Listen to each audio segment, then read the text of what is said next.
Bueno, en la siguiente clase vamos a ver la unidad número 2, que hace referencia, como dice el título, a los fundamentos cartográficos y geodésicos. Lo que medio veníamos hablando en la clase pasada, que hacía referencia a esta metodología, a esta sección de los elementos de un sistema de información geográfico, que hacía referencia a la metodología. Entonces, nuevamente, cuando hablamos de la información geográfica, esta es información georreferenciada, que como habíamos explicado la clase pasada, hace referencia a que tiene una localización en el espacio. Esta localización, nosotros medio ya habíamos comentado la clase pasada, que hace referencia a coordenadas geográficas, que le van a dar este punto de latitud o longitud, por ejemplo, era uno de los ejemplos que habíamos puesto. Para eso vamos a tener que tener en cuenta dos, digamos, definiciones que son muy utilizadas en los sistemas de información geográfica y que forman esta base de la que venimos hablando. Por un lado vamos a tener la geodesia, que es una ciencia en particular que va a dar este marco teórico eh, que nosotros veníamos hablando y, digamos, este surgimiento de la geodesia, de esta ciencia, viene por el hecho de que la Tierra no es plana, sino que tiene una curvatura. Sé que puede haber algún escéptico que pueda creer que la Tierra es plana, pero no. Y de hecho se los voy a mostrar con un video más adelante. Pero bueno, hace referencia de que justo esta particularidad que tiene de tener una forma esferoidal, después, bueno, vamos a hablar un poco mejor de eso, hace que cuando nosotros querramos pasarlo a un plano 2D, a algo, digamos, que sea en dos dimensiones, vamos a tener que hacer unos trucos. Entonces, en sistemas de información geográfica, como nosotros vamos a trabajar generalmente con un plano en 2D, con una coordenada de X e Y, es importante tener en cuenta este estudio de la geodesia. Y ahí medio que viene la otra definición, que es la de proyecciones cartográficos, que va a ser necesaria también para trabajar en un sistema de información geográfica porque es lo que nos va a permitir transformar coordenadas sobre una superficie curva, digamos sobre la superficie curva de la Tierra, en coordenadas sobre una superficie plana. Es decir, vamos a poder a través de las proyecciones cartográficas hacer una transformación desde una superficie curva a una superficie plana. ¿Esto por qué? Porque, bueno, justamente lo que veníamos hablando, es necesario poder representarlas en un soporte plano, en un soporte con una X e una Y. Entonces, a la hora de definir, digamos, la forma y estas dimensiones que va a tener la Tierra, que es este objeto de estudio de la geodesia que veníamos hablando, para hacerlo un poco más simple y para tratar de hacer que la complejidad no sea tan grande, se plantean, digamos, modelos que van a obtener datos particulares de la superficie terrestre y la van a modelizar, digamos, van a modelizar esta superficie de la forma, digamos, más simple posible. Uno de los intentos más básicos de establecer, digamos, este modelo es asimilar a la Tierra a lo que sería una figura geométrica simple, la cual obviamente la podemos expresar mediante una ecuación matemática. Esa es la razón de ser, digamos, de los modelos, tratar de expresarlo en una ecuación matemática. Como ustedes bien sabrán, la Tierra no tiene una forma esferoidal perfecta, digamos. No es que el radio a lo largo de toda su circunferencia va a ser el mismo, ya que por la rotación, digamos, esto se fue cambiando y lo que generó es un, digamos, achatamiento de los polos y una extensión en la parte del ecuador. Entonces, llevar a la Tierra o sintetizar a la Tierra en una fórmula matemática de una esfera no sería tan apropiada como la de un elipsoide, que hace más esta referencia a que según el emplazamiento o donde nosotros nos encontramos parados en cualquier punto de la Tierra, el radio no va a medir igual, digamos, el radio más cerca de los polos por este achatamiento va a ser menor y el radio más cerca del ecuador, desde, digamos, el punto del central hasta el ecuador, va a ser mayor. Bueno, como podemos ver, acá está ejemplificado, digamos, lo que veníamos hablando, donde podemos encontrar que hay un semieje mayor y uno menor. el mayor va a corresponder, digamos, al radio ecuatorial, este R1, y el semieje menor va a corresponder a este R2 que viene a ser el radio polar.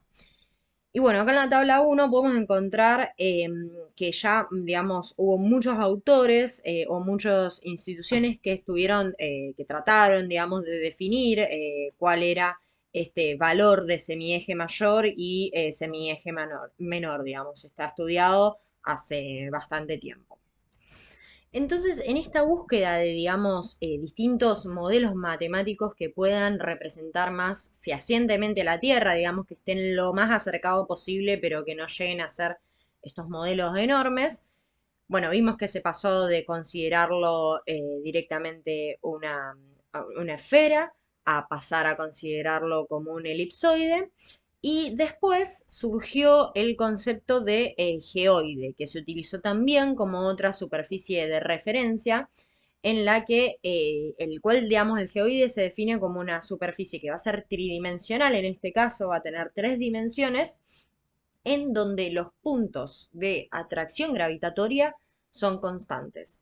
Entonces, cualquier punto dentro de esta superficie tiene una atracción gravitatoria constante. Es decir, que la particularidad del geoide va a ser que, digamos, todos los puntos van a tener una dirección, digamos, de la gravedad perpendicular a la superficie. Y justamente debido a esto es que el geoide, en vez de tener una superficie toda regular, homogénea, como el elipsoide, todo lo contrario, va a presentar, digamos, tanto elevaciones como depresiones, o lo que se llama como protuberancias y depresiones. Esto es porque obviamente la densidad de la Tierra no va a ser constante en todos estos puntos de los que estamos hablando. Y esto da lugar a que el geoide va a ser, digamos, una superficie irregular. No va a tener esta forma que tenía la elipsoidal, que era una superficie toda regular. Acá en la figura 2 podemos ver cómo fueron, digamos, trascendiendo estas distintas formas de generalizaciones de la Tierra, pasando de una esfera con un radio todo igual a lo largo de la circunferencia, un elipse con estos dos radios que habíamos mencionado, el geoide que ya tiene en cuenta las cuestiones que mencionamos recién y que hacen que ya adopte una forma bastante más similar a lo que podemos ver acá como al final, lo que vendría a ser la superficie de la Tierra real. Entonces, un dato muy importante que hace a esta cuestión que venimos mencionando es lo que se conoce como datum geodésico, que va a ser el conjunto formado por nuestra superficie de referencia, que puede ser del elipsoide, y un punto con el que vamos a enlazar el elipsoide al geoide. A ver, viene a ser como ese punto de referencia que vamos a tener en cuenta para poder conectar el elipsoide con el geoide.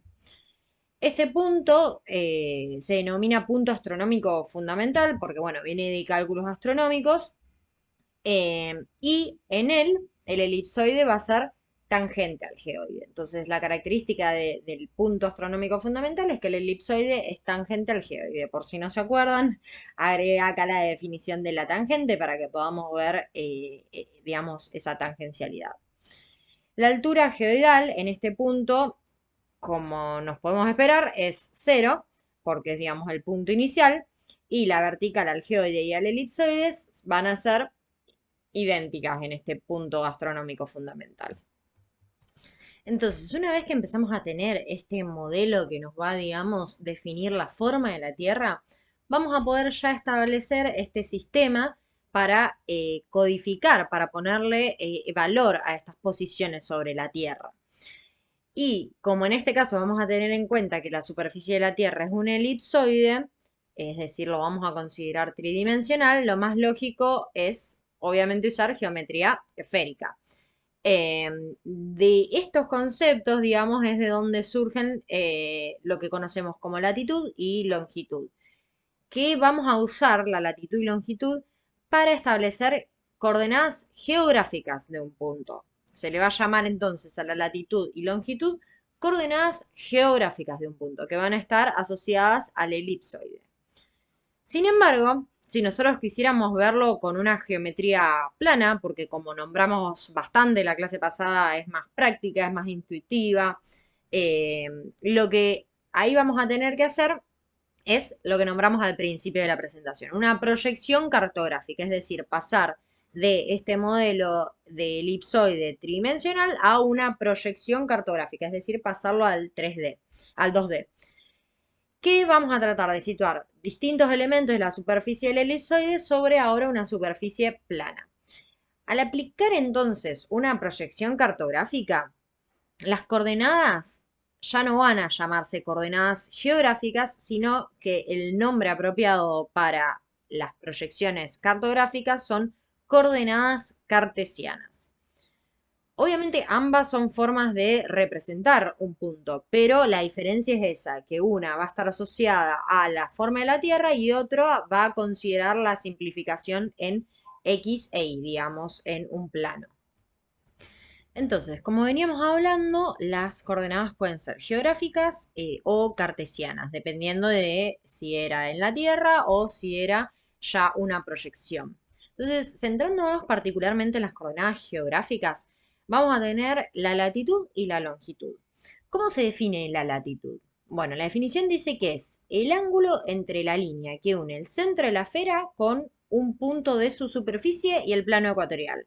Se puede ver mejor en la imagen que va a ser, digamos, entonces este ángulo que va a unir el centro de la esfera, el punto, digamos, de acá central, con un punto de su superficie, este que es el de interés, digamos, el que nosotros queremos sacar el dato de latitud, y el plano ecuatorial, que es este que está acá. Entonces, este ángulo nos va a dar la latitud. Entonces, ¿qué podemos imaginarnos? Que en este punto que está acá, por definición es el ecuador y la latitud en el ecuador es 0. Y eso es lo que permite la división entre lo que se conoce como el hemisferio norte, que vendría a ser la parte superior, y el hemisferio sur, que es este dato de latitud igual a 0. Y lo que va a tener de característico también es que todas las líneas que forman puntos por la misma latitud se van a denominar paralelos. Es decir, todo, si tuviésemos como una serie de puntos acá, que lo podemos ver acá abajo en la imagen de abajo, todas estas puntitos que van a formar la latitud, estos van a ser los paralelos. Una característica que tiene en cuanto a la forma de escribir la latitud o la longitud es que puede ser, por ejemplo, especificando grados, minutos y segundos y decir que es norte o sur, o por otro lado también se puede usar un número con un punto y seguido de otros números en el que se le puede agregar un positivo o un signo negativo, dependiendo si es norte o sur. Por otro lado tenemos lo que es la longitud, que se define también como el ángulo formado entre dos de los planos que contienen la línea de los polos, es decir, dos planos que contienen la línea de los polos. Uno de ellos va a ser arbitrario y el otro va a contener al punto en cuestión, que acá podría no estar marcado, podría estar marcado también como en amarillo. Y como en la latitud tenemos los paralelos, que son estos, de la misma forma para la longitud vamos a tener los meridianos, que son estos. La característica de los meridianos es que, digamos, se van a acercar a los polos, van a converger en los polos. Uno de los más conocidos es el que se toma, que pasa, digamos, por el observatorio de Greenwich, que es el meridiano de Greenwich. Y este lo que hace el meridiano de Greenwich es dividir, como teníamos el Ecuador que divide hemisferio norte y hemisferio sur, vamos a tener que este meridiano divide el este del oeste.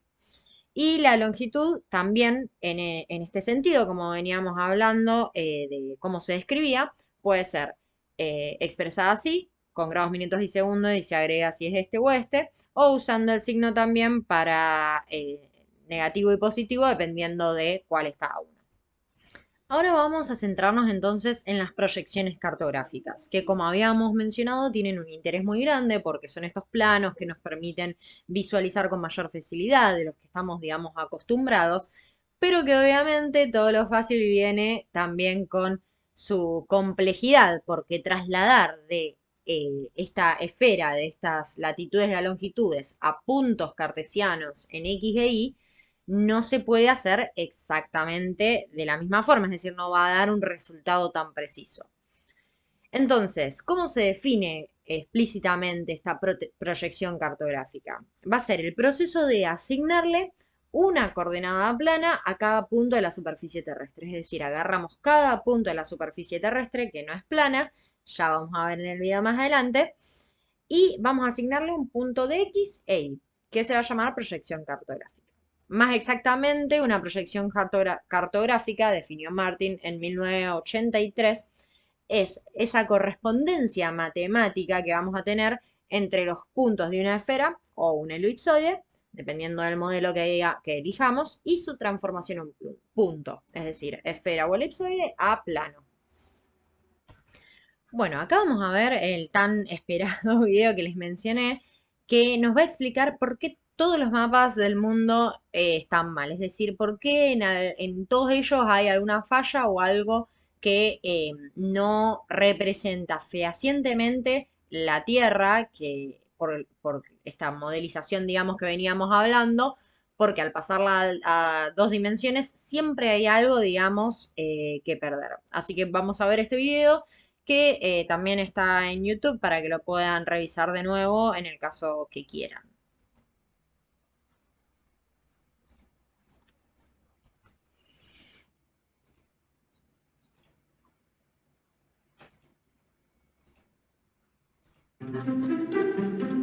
All right, here we go.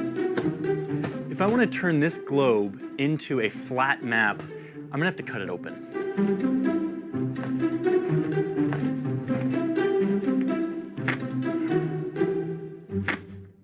In order to get this globe to look anything close to a rectangle lying flat, I've had to cut it in several places. I've had to stretch it so that the countries are starting to look all wonky. And even still, it's almost impossible to get it to lay flat. And that right there is the eternal dilemma of map makers. The surface of a sphere cannot be represented as a plane without some form of distortion. That was Es lo que veníamos hablando, digamos, que pasar de esta esfera a una superficie no se puede hacer exactamente igual. Como mostraba acá medio en broma, va extendiéndolo, va agrandándolo al mapa para ver si puede llegar a esta forma plana, ¿no? mathematically proved by this guy a long time ago. Since around the 1500s, mathematicians have set about creating algorithms that would translate the globe into something flat. And to do this, they use a process called projection. Popular rectangular maps use a cylindrical projection. Imagine putting a theoretical cylinder over the globe and projecting each of the points of the sphere onto the cylinder surface. Unroll the cylinder and you have a flat rectangular map. But you could also project the globe onto other objects. And the math used by map makers to project the globe will affect the way the map looks once it's all flattened out. And here's the big problem. Every one of these projections comes with trade-offs in shape, distance, direction, and land area. Certain map projections can either be misleading or very helpful depending on what you're using them for. Entonces, eso es lo que vamos a tener que tener en cuenta, que las proyecciones, o sea, todas van a tener una utilización en particular, porque dependiendo de para qué las queramos utilizar a las proyecciones estas cartográficas, vamos a obtener mejores resultados si, por ejemplo, queremos medir distancias, si, por ejemplo, queremos saber el tamaño real de ciertas partes de la Tierra, bueno, porque para poder mostrar lo que nosotros queremos bien, van a tener que dejarse de lado otras cuestiones que si queremos ver esas otras cuestiones, quizás en esta proyección no las vamos a poder ver bien. As an example, this map is called the Mercator projection. If you're American, you probably studied this map in school. It's also the projection that Google Maps uses. The Mercator projection is popular for a couple of reasons. First, it generally preserves the shape of countries. Brazil on the globe has the same shape as Brazil on the Mercator projection. But the original purpose of the Mercator projection was navigation. It preserves direction, which is a big deal if you're trying to navigate the ocean with only a compass. Acá muestra, por ejemplo, el caso de la proyección Mercator, que la habíamos hablado en la clase pasada, que es muy conocida, como les comentaba, para la navegación, y que también tiene la característica de que mantiene la forma adecuada de los distintos países, por ejemplo. Designed so that a line drawn between 2 points on the map would provide the exact angle to follow on a compass to travel between those 2 points. If we go back to the globe, you can see that this line is not the shortest route, but at least it provides a simple, reliable way to navigate across the ocean. Gerardus Mercator, who created the projection in the 16th century, was able to preserve direction by varying the distance between the latitude lines, and also making them straight, creating a grid of right angles. But that created some other problems. Where the Mercator fails is its representation of size. Look at the size of Africa as compared to Greenland. On the Mercator map, they look about the same size. But if you look at a globe for Greenland's true size, you'll see that it's way smaller than Africa. By a factor of 14, in fact. If we put a bunch of dots onto the globe that are all the same size, and then project that onto the Mercator map, we will end up with this. The circles retain their round shape, but are enlarged as they get closer to the poles. Entonces, ¿qué va a pasar con este tipo de proyección? A medida que nos vamos acercando a los polos, el tamaño claramente se va a ver distorsionado. One modern critique of this is that the distortion perpetuates imperialist attitude of European domination over the southern hemisphere. The Mercator projection has fostered European imperialist attitudes for centuries and created an ethnic bias against the Third World. Really? So if you want to see a map that more accurately displays land area, you can use the Gall-Peters projection. This is called an equal area map. Look at Greenland and Africa now. The size comparison is accurate, much better than the Mercator. But it's obvious now that the country shapes are totally distorted.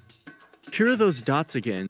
Nuevamente en esta proyección lo que vamos a tener que la forma si queremos mantener la forma, no lo vamos a poder lograr con esta proyección porque vamos a tener una distorsión en este caso. So that we can see how the projection preserves area while totally distorting shape. Something happened in the late 60s that would change the whole purpose of mapping and the way that we think about projections. Satellites orbiting our planet started sending location and navigation data to little receiver units all around the world. Today, orbiting satellites of the Navy Navigation Satellite System provide round-the-clock, ultra-precise position fixes from space to units everywhere in any kind of weather. This global positioning system wiped out the need for paper maps as a means of navigating both the sea and the sky. Map projection choices became less about navigational imperatives and more about aesthetic, design, and presentation. The Mercator projection, that once vital tool of pre-GPS navigation, was shunned by cartographers who now saw it as misleading. But even still, most web mapping tools like Google Maps use the Mercator. This is because the Mercator's ability to preserve shape and angles makes close-up views of cities more accurate. A 90-degree left turn on the map is a 90-degree left turn on the street that you're driving down. The distortion is minimal when you're close up. But on a world map scale, cartographers rarely use the Mercator. Most modern cartographers have settled on a variety of non-rectangular projections that split the difference between distorting either size or shape. In 1998, the National Geographic Society adopted the Winkel triple projection because of its pleasant balance between size and shape accuracy. But the fact remains that there's no right projection. Cartographers and mathematicians have created a huge library of available projections, each with a new perspective on the planet, and each useful for a different task. The best way to see the Earth is to look at a globe. But as long as we use flat maps, we'll have to deal with the trade-offs of projections. And just remember, there's no right answer. Bueno, justamente esto viene a demoler cualquier terraplanista o idea terraplanista porque podemos ver que si la Tierra fuera plana no tendríamos todas estas complicaciones con las proyecciones de los mapas. Siguiendo con el tema entonces de estas proyecciones cartográficas y cómo, digamos, las obtenemos. Bueno, podríamos hacer lo que hizo el chico en el video de tratar de extender, digamos, agarrar la superficie esta y tratar de extenderla hasta dejarla completamente plana, pero vimos que eso no funcionaba. Y una de las formas más comunes que se usa para la proyección es, digamos, teniendo la superficie del elipsoide de esta forma, atravesar una superficie plana, entonces transportar este punto, por ejemplo, A acá, este B acá, todos condensados, digamos, en un punto concéntrico. Entonces este es uno de los esquemas que es uno de los más usados para proyección. Entonces estos vendrían a ser A, B y C en mayúscula, los puntos que están o estarían en la superficie elipsoidal. Y después, si hacemos atravesar, digamos, esta línea plana, de superficie plana que hace referencia, vamos a tener A, B y C en minúscula que se van a corresponder con estos puntos mayores. Entonces nos vamos a encontrar con dos tipos de clasificaciones de proyecciones cartográficas en sí. Por un lado, en función de la superficie sobre la que se proyectan los puntos, y por otro lado, que lo vamos a ver más adelante, es en función de qué propiedades métricas queremos que se conserven, qué queremos ganar y qué estamos dispuestos a perder también sería la explicación lógica. Entonces, para el caso de según la superficie sobre la que se proyectan los puntos, consideren como este ejemplo de la imagen en donde se pone una lamparita dentro de lo que vendría a ser este globo y se agarra, como lo mostró el chico en el video, el caso de se agarra una hoja de papel y se lo pone todo alrededor. Y donde se proyectan los puntos de la Tierra a esa hoja de papel que se le puso alrededor, después nosotros cortando esa hoja de papel vamos a abrirla y conseguir nuestra superficie plana. Otra de las formas que se usa también es con proyecciones que se le llaman cónicas, donde en vez de poner la hoja de papel alrededor así, la ponemos en forma de cono. Y por último, también otra de las proyecciones que se usa es la plana, donde directamente se pone la hoja por encima y se traduce en esa hoja todo lo que se ve, digamos, en esa dirección. Entonces, ¿qué característica va a tener, por ejemplo, la proyección cartográfica cónica, que vendría a ser esta que está acá, la B? En este caso, la superficie se va a desarrollar generalmente tangente o secante, como puede verse acá, en dos paralelos a esta superficie elipsoidal que vemos acá. Y para lo que va a servir es para representar franjas que no abarquen grandes distancias de latitud, como lo podemos ver acá. Si tenemos una superficie que está, por ejemplo, entre estas dos, la representación va a ser más adecuada. Sin embargo, si tenemos representación de grandes áreas que ocupen varias franjas de latitud, en este caso no va a ser tan adecuada este tipo de proyección. En el caso de la proyección cartográfica cilíndrica, esta va a estar más orientada, digamos, a proyectar los meridianos en líneas paralelas. Generalmente lo que se hace es que sea tangente al ecuador, que es la proyección que se llama normal o simple, pero también puede situarse secante o hacerlo, por ejemplo, a los meridianos, donde se la llama proyección transversa o a algún punto en particular donde ahí se lo va a llamar proyección oblicua, digamos, como poner esa hoja, si se pone directamente así o un poco más así. Y en este caso vamos a tener este tipo de proyección que se muestra acá, que es la que también habíamos visto en el video, que se llama proyección Mercator, la más conocida, la que usa Google Maps, por ejemplo. Y por último vamos a tener las proyecciones cartográficas planas, que van a ser la C acá, que va a, dependiendo del punto de fuga, digamos, va a ser la forma que va a adoptar esta proyección.